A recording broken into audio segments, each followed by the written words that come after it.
Hi guys, my name is Crystal and welcome to my YouTube channel. If you like my videos, please press the subscribe button, and if you like them as well, press the like button please. It does help. It makes me feel that I am some kind of use out there to some people going through similar situations to myself. I live by myself, and the sad news of the Queen's passing made me feel absolutely awful. I felt for the royal family because I know what it's like to lose a member of your family. And remember that they've lost Prince Philip. Prince Charles has lost his dad, and now his mother's passed on, and Princess Anne, Prince Edward, and Prince Andrew as well. They've all lost two parents now. I lost my dad in 2021. It devastated me. It doesn't matter what somebody's done. It still devastates a human being. They're still your parents. Whatever's done, you are bound to feel some kind of deep, feelings.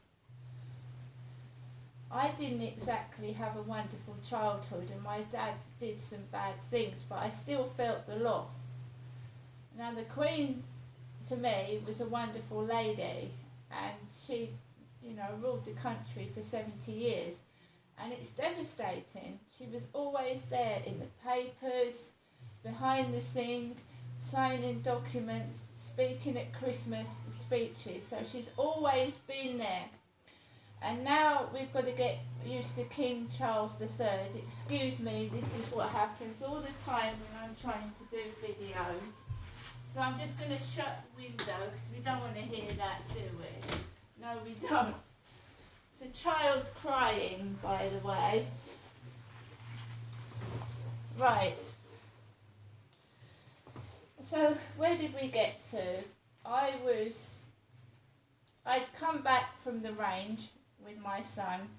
He dropped me off, and I got out of the front of the flats, walked in. There was a pizza delivery leaflet hanging out of my letterbox, number 5, and I walked up the stairs. At that time, I was feeling absolutely fine, no distress, no depression. I'd had a meal, right? I'd had a meal, it was absolutely delicious, full up, I've had coffee. Later on in the evening, I get another call, and it's my son again. Right, would I like to meet up before he goes away? Which I said yes. I did want to meet my son before he went away. We miss, as well as we miss mums, dads, we miss sons, daughters, and life is very short, and you worry about your sons, you worry about your daughters. When I was a young woman, my first son had liver disease, and I thought he was going to die when he was just 2 weeks old, and a surgeon saved his life.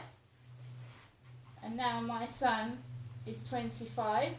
He's celebrating his birthday today, which makes him actually 26, and I can't be there with my son. So I've sent him a message across the phone, a voice message, and when we can't be with somebody, we can send our best wishes over the internet, over the phone. We've got that privilege. So I couldn't be with my son with his birthday today. And don't know what he's going through. Anyone that's having birthdays through all of this. September is a birthday month. It's people's birthdays. And you absolutely don't feel like partying or having a birthday party when the Queen has just passed on. So the whole of September's got lots and lots of people's birthdays through it. And, people that are having birthdays must be feeling awful because you want to celebrate it, but, the Queen's just passed on. So it's difficult for everybody, it's difficult all the way round. But I have said to people, don't feel guilty if you spend half an hour out of all this, because it does feel unreal. And you don't want to disconnect yourself from reality. So basically, just to have 20 minutes where you listen to your favourite music, you do something that makes you feel happy and get away from it, okay? She was well loved, she's got a loving family, and she's in the care of Prince Charles, who's now King Charles, and that's hard to get used to for me. Princess Anne, the Princess of Wales, Kate Middleton, the Prince of Wales is now William, so she's in good hands, right? And now I think also we should start celebrating what she actually did for us. I keep going back to Paddington. She had a great sense of humour. Right up to the very end of her life, she was working. 2 days before she passed on, she was working. She was speaking to Liz Truss 2 days before she died. That is also what makes it harder. That you could be alive 1 minute, she was alive and talking, and the next minute she's gone. The same with my dad. He spoke. I would imagine 5 minutes before he died, he spoke. It's distressing, it's upsetting, and you do need to get away from it. Okay? 5-10 minutes to yourself, do something else. Because people feel like, I'm going to go up to London, I've got to go up to London, and you're standing there for hours on your feet. Look after yourselves, guys. Look after yourselves. Eat, drink, and look after yourself. That's what I would say as well. And the royal family need to look after themselves. They need to grieve. Their mother's just gone. If you don't look after yourself, you'll get ill. So my son called me.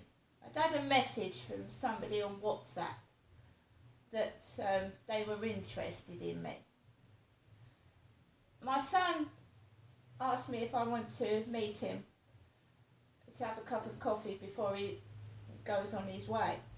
So I went out to meet my son on foot up near the co-op, and we went into the co-op together, and it was busier than normal, busier with a lot of different people that I've never ever seen before in my life. God bless their souls, they were busy. Someone had the same pair of trousers as me. I'm very observant. This lady, who actually looked like my neighbour next door with long blonde hair, had these trousers on, but they were shorter. Same design, but just above the knee length trousers. So she had that on in the co-op, a pair of those.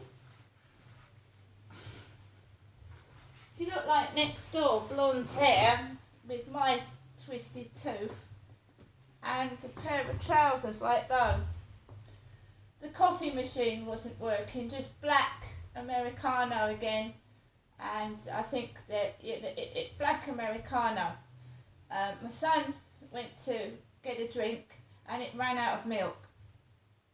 I don't like jet black coffee. It give me a headache, keep me awake all night. So the guy in the co-op, one of the lads, starts opening the coffee machine and it starts making a loud beeping noise right through my ears. Beep, beep, beep, beep, beep, for about 5 minutes before this guy comes over and stops the noise, opens up the machine, and then says he's got to clean it, it's going to take 10 minutes. My son was looking around for nuts. He wanted to buy some nuts and something to eat and drink. I had £1.10 on me. I would have bought the drinks, but I didn't know he was going to meet me again, so I spent my money on the stuff from the range. Otherwise I would have bought the drinks. I've said to my son that when he comes back I will buy a meal for both of us. I'll buy the meal and I'll buy the coffees, because he's been quite generous lately. He's bought about 2 meals and numerous amounts of coffees. So it's my turn. We share things. That's what families do, share. So my son bought me a yuzu drink and a snack, and we sat and ate that, and there was kids about. It was very noisy. There was people riding bicycles up and down the co-op. There was kids pushing each other about, and they were like having fun. So I was talking to my son, and we sat and had a drink together and a snack, and then I went and got Max, and my son stayed with me for about 10 minutes, and then he had to get off. But we eventually got a coffee, but it was very, very, very strong. Very strong. And then I came indoors, and then I thought, well, I haven't spoken to my mum for a couple of days, so I rang my mum, Jennifer, and she told me that Sue and Barry had been on holiday for a week in the Cotswolds. So Sue and Barry, my mum's next door neighbour, had been on holiday in the Cotswolds, and my mum was on her own. My mum, Jennifer. That's what she told me when I rang her. And she's told me that she's got a card for my two sons. And so when my son comes back, they've got birthday cards, My mum's all right. She said she was feeling down. She's by herself. It was Thursday. Friday it struck me, and I was absolutely mesmerised and shocked, upset when it happened. So I've got a mum too, and I just phoned my mum to see if she was all right, and she is. Right? I said, check on somebody. If they're depressed, they're down, they're on their own, check on them. And all this worrying about what someone looks like, the Queen was a very resolute, strong, sturdy woman, and I hear that Prince Charles and Princess Anne were by her side when she died. Everybody should love their mum, and there's probably an old lady out there somewhere on their own. And if anybody does notice someone on their own and they're looking frail, depressed, it doesn't hurt just to check they're okay. Don't laugh at somebody because they've got a disfigurement, they're a bit old, they're hunched over. You don't laugh at someone. That's childish and immature. This is why some disabled and disfigured children can't go to a normal school. Because bullies, they have to have special schools. Right? I thought we'd grown past all this, guys, all this ugly business. I thought we'd grown past that and grown up into mature people. Not monsters that bully people less fortunate than ourselves. Do you know what I mean?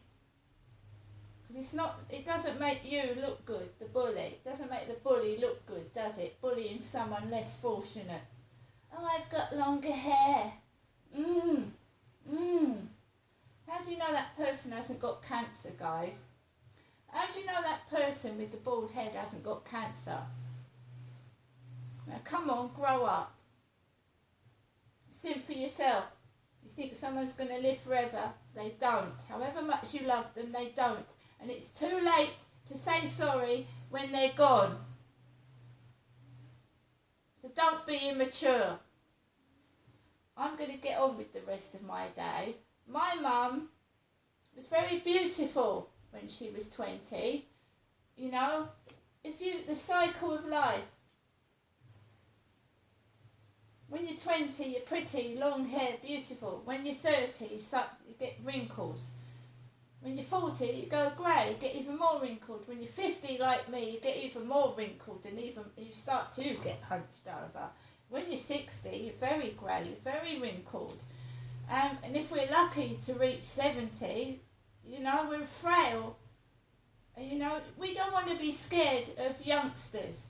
Old people don't want to be frightened to walk down the road into the shop because they're scared of young people laughing at them, pushing them, shoving them, stealing from them. We want a mature, nice lot of young people, not ones that we're afraid of. Now I'm going to get on with the rest of my evening and I'll see you later.